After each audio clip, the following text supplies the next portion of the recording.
kita buka dengan bacaan bismillah. Bismillahirrahmanirrahim. Selanjutnya saya akan membahas tentang materi kita, yaitu pembelajaran PAI melalui media audio atau radio. Yang pertama, saya akan menyampaikan materi pertama, poin pertama, yaitu pengertian media dan audio. Kata media itu berasal dari bahasa Latin, yaitu medius, yang secara harfiah berarti tengah, perantara, atau pengantar. Pengertian media di sini telah dikemukakan oleh para ahli, seperti menurut M. C. Luhan bahwasanya media adalah channel yang mana hakikatnya media telah memperluas atau memperpanjang kemampuan manusia untuk merasakan, mendengar, dan melihat dalam batas, jarak, ruang, dan waktu tertentu.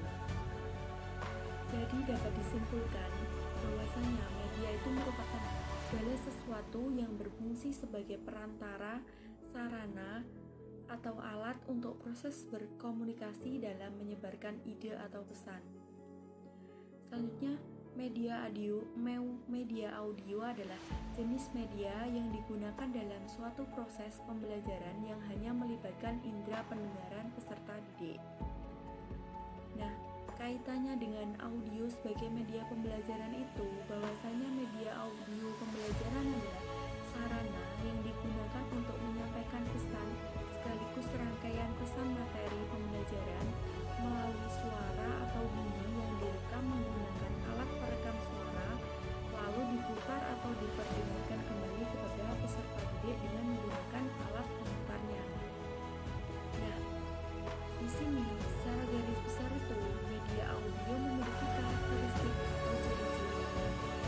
Yang pertama, mampu mengatasi suatu keterbatasan ruang dan waktu atau mudah dipindahkan dan jangkauannya luas. Yang kedua, program atau pesan dapat direkam dan diputar kembali sesukanya bila mana belum dipahami. Yang ketiga, dapat mengembangkan daya imajinasi serta merangsang partisipasi aktif dalam pendengarnya.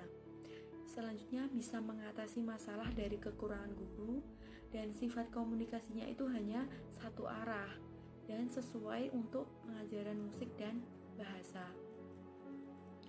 Media audio itu merupakan media yang telah menyajikan pesan-pesan secara auditif, atau secara pengertian lain itu bisa disebut dengan media audio semua media yang pemanfaatannya itu menggunakan unsur dengar atau audio. Nah, media audio ini terdapat karakteristik menurut Sujan dan Rifai. Yang pertama, karakteristik itu yang pemusatan perhatian serta mempertahankan perhatian. Yang kedua, mengikuti pengarahan, melatih daya analisis, menentukan arti dari sebuah konteks, dapat memilah-milah informasi atau gagasan yang relevan dan informasi yang tidak relevan, dapat merangkum, mengemukakan kembali atau mengingat kembali informasi yang telah didapat. Nah, tidak hanya itu saja, di media audio itu terdapat beberapa hal pertimbangan yang harus diperhatikan jika akan menggunakan sebuah media audio untuk siswa, yaitu antara lain media di sini hanya mampu melayani secara baik apabila mereka itu sudah memiliki kemampuan dalam berpikir abstrak. Sedangkan guru perlu mempertimbangkan penerapan kesehariannya itu pada anak usia dini, karena pada fase ini anak akan berpikir secara konkret. Nah, oleh sebab itu penggunaan media audio bagi anak-anak itu perlu dilakukan banyak modifikasi yang harus disesuaikan pada kemampuan anak itu sendiri. Yang kedua, media audio ini sangat perlu tentang pemusatan perhatian yang lebih tinggi dibanding media yang lain. Oleh sebab itu, jika kita akan menggunakan media audio untuk anak-anak usia dini, perlu dibutuhkan beberapa teknik yang harus disesuaikan terlebih dahulu dengan kemampuan anak tersebut. Dan yang terakhir, karena sifatnya yang auditif, jika Anda ingin memperoleh hasil belajar yang ingin dicapai anak lebih optimal,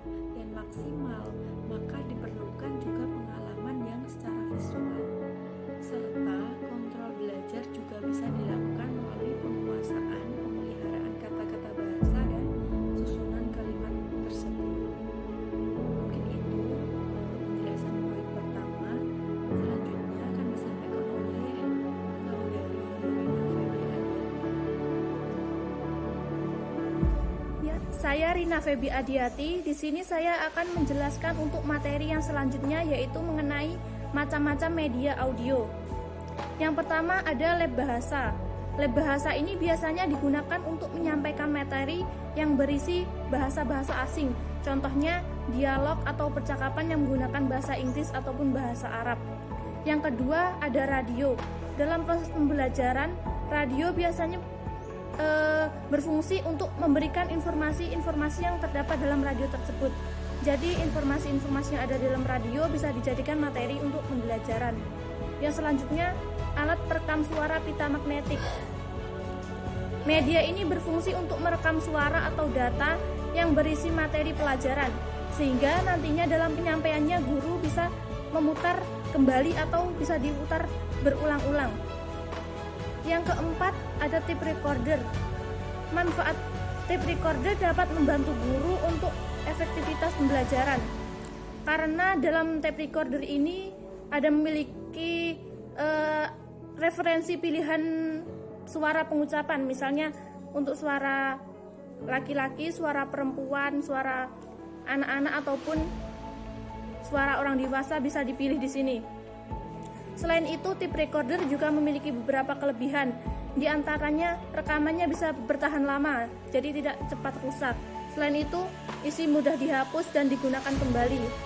Dan yang terakhir adalah pemutaran materi dari tape recorder bisa dijeda. Jadi jika ada materi yang belum jelas atau perlu disampaikan oleh guru, bisa dijeda dulu kemudian dilanjutkan selanjutnya. Mungkin itu penjelasan singkat dari saya untuk materi selanjutnya.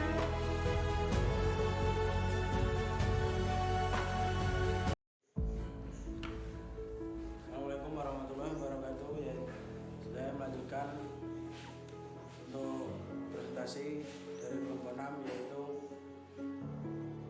penerapan audio visual audio atau radio. Audio berasal dari kata audible yang memiliki arti suara yang dapat didengar secara wajar oleh telinga manusia. Penggunaan media audio dalam proses pembelajaran memiliki banyak fungsi, antara lain melatih segala proses pengembangan keterampilan, terutama berhubungan dengan keterampilan pendengaran. Program kaset audio interaktif didesain sedemikian rupa sehingga peserta didik diharapkan dapat terlibat secara aktif dan terus-menerus berinteraksi dengan guru. Pembelajaran juga harus selalu bersifat interaktif, di mana peserta didik dapat setelah mendengarkan program audio. Program audio mempunyai hubungan dengan tujuan pembelajaran aspek kognitif, afektif, dan psikomotorik. Untuk aspek kognitif itu sendiri yaitu dapat digunakan untuk mengajar pengenalan kembali dan pembedaan rasa atau relevan. Kedua yaitu pada tujuan afektif atau aspek sikap, suara mungkin dapat diciptakan oleh musik latar, efek suara, dan suara narator. Ketiga yaitu tujuan untuk aspek psikomotorik atau aspek keterampilan. Program audio dapat digunakan untuk mengajar kemampuan verbal. Penggunaan media radio memiliki keuntungan dan kelemahan sendiri. Yang pertama, untuk keuntungan yaitu dapat dibeli dan murah, simpel, memberikan rangsangan telinga, kemungkinan peserta didik berimajinasi secara bebas dan mendalam sehingga dapat menggunakan imajinasi peserta didik.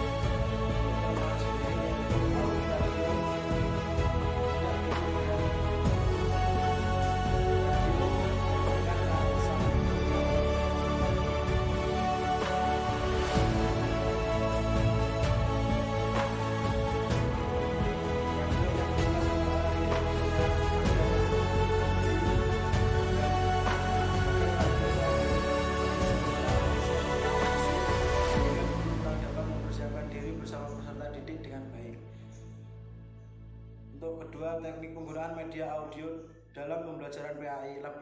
Laboratorium bahasa. Media laboratorium bahasa dapat menambah efektivitas pembelajaran karena semua peserta didik bisa menggunakan media ini secara serentak dengan intensif dan efektif. Yang kedua yaitu Tape recorder dapat digunakan untuk merekam materi pembelajaran yang berkenaan dengan terjemahan. Untuk yang ketiga yaitu media radio dapat membantu peserta didik misalnya dalam pembelajaran Al-Quran ketika di dalam rumah dengan cara mendengarkan acara-acara yang membicarakan tentang kajian tilawah dan terjemah Al-Quran. Beberapa alternatif sajian bahan program media audio yaitu talkshow atau diskusi, yang kedua drama atau sandiwara,